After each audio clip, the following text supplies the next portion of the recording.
Hello and नमस्कार। मैं हूँ vastu expert and astrologer doctor Vaishali Gupta.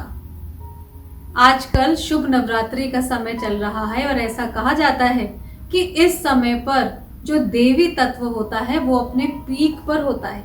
हमारे पूरे एटमॉस्फेयर में, पूरे वातावरण में देवी तत्व जो है वो फुल्ली वाइब्रेट करता है। और अब हमारी अष्टमी और नवमी भी आने वाली है और अपने आज के इस वीडियो में मैं आपको बताने जा रही हूँ कि अष्टमी और नवमी के दिन वास्तु के अनुसार आप विशेष क्या कर सकते हैं। हम अपना 7 दिन जब पूजा सप्तमी तक खत्म कर लेते हैं तो हम में से कुछ लोग ऐसे होते हैं जो कि अष्टमी के दिन कंजक को पूजते हैं और अपना हवन करते हैं। कुछ लोग ऐसे होते हैं जो कि कंजक पूजन और अपना हवन नवमी के दिन करते हैं। तो आज मैं आपको वास्तु के कुछ ऐसे टिप्स बताऊंगी जो कि अष्टमी और नवमी के दिन अप्लाई किए जा सकते हैं और अगर आप इनको फॉलो करते हैं तो इससे माँ की कृपा आपके जीवन में आती है। आप चाहे अष्टमी के दिन चाहे नवमी के दिन कंजक पूजन करें, लेकिन इस बात का ध्यान रखें कि जो कंजकों का नंबर होता है वो हमेशा ऑड हो, या तो 5 हो या 7 हो या 9 हो या 11 हो। अगर हम ऐसा करते हैं तो इसको वास्तुशास्त्र में शुभ माना जाता है। अष्टमी और नवमी के दिन पूजा करते समय जो आप माँ दुर्गा की जोत जलाते हैं उसको आपको अग्निकोण यानी कि साउथ ईस्ट में जलाना है। साथ ही साथ जब आप अपने अष्टमी या नवमी के दिन, जैसी भी आपकी मान्यता है, जब आप हवन को परफॉर्म करते हैं तो भी इस बात का ध्यान रखना है कि ये जो हवन है ये अग्निकोण में होना चाहिए। हवन जो होता है वो फायर एलिमेंट को डिनोट करता है और वास्तुशास्त्र में साउथ ईस्ट यानी कि दक्षिण पूर्व अग्निकोण माना गया है। तो इस बात का ध्यान रखें कि आपका जो भी हवन की सामग्री है उसे भी साउथ ईस्ट में रखें और साथ ही साथ अपने हवन को भी अपने घर के साउथ ईस्ट के जोन में बैठकर परफॉर्म करें। अगर आप ऐसा करते हैं तो इससे वास्तु में कहा जाता है कि आपके शत्रुओं का विनाश होता है। साथ ही साथ जब हम अग्नि में आहुति देते हैं, हवन करते हैं, तो हमारे घर के सारे वाइब्रेशंस जो है वो प्योर होते हैं और कुछ भी नेगेटिविटी या कीटाणु होते हैं तो वो समाप्त हो जाते हैं। यही नहीं, जब भी हम अग्नि में ओब्लेशन देते हैं तो हमारे घर से सारी बीमारियां यानी कि सारे रोग जाने लगते हैं और हमारे घर के मेंबर्स की रोग प्रतिरोधक क्षमता भी बढ़ने लगती है। एक और चीज जिसका कि आप खास ध्यान रख सकते हैं कि जब आप अष्टमी या नवमी के दिन कंजकों को यानी कि कन्याओं को खाना खिलाते हैं, उनकी पूजा करते हैं, तो आप उनको 9 मीठे पान के पत्ते भी दे सकते हैं।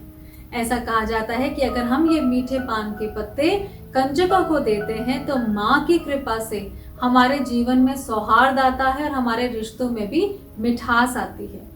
अगर आप व्यापार क्षेत्र में हैं और आप जो है आपका कोई बिजनेस है तो आप एक खास काम जरूर करें।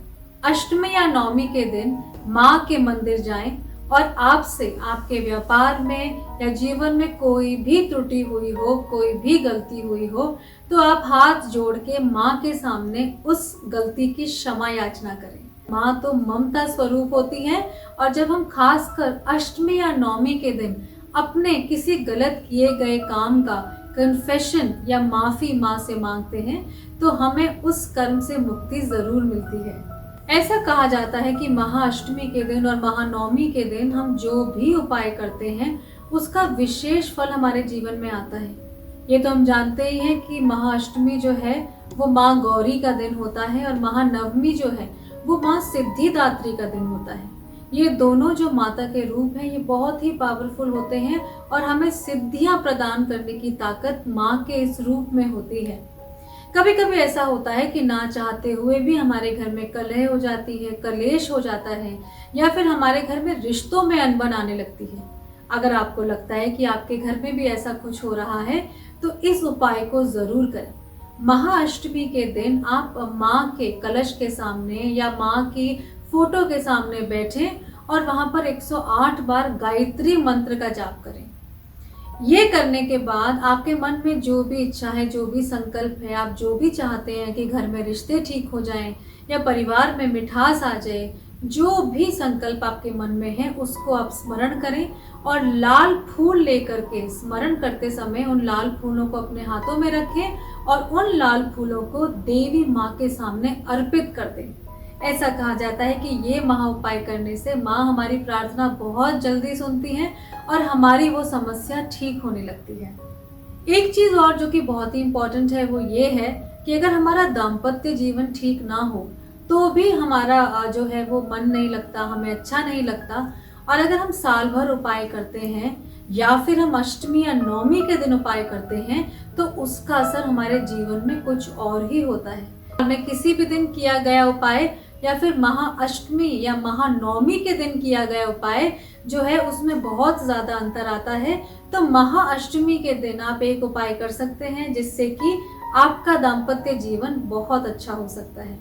अपने घर के दक्षिण पश्चिम की दिशा में यानी कि साउथ वेस्ट की डायरेक्शन में आप महाअष्टमी या महानवमी के दिन अपने और अपने स्पाउस की यानी कि अपने हस्बैंड या अपने वाइफ के साथ एक अपनी हैप्पी मोमेंट्स वाली पिक्चर साउथ वेस्ट जोन में स्थापित करें। ये करने के बाद आप माँ से प्रार्थना करें कि हमारे दाम्पत्य जीवन में जो भी हर्डल्स आ रही हैं, जो भी रुकावटें आ रही हैं, जैसे भी समस्या आ रही है वो जल्द ही माँ की कृपा से दूर हो जाए।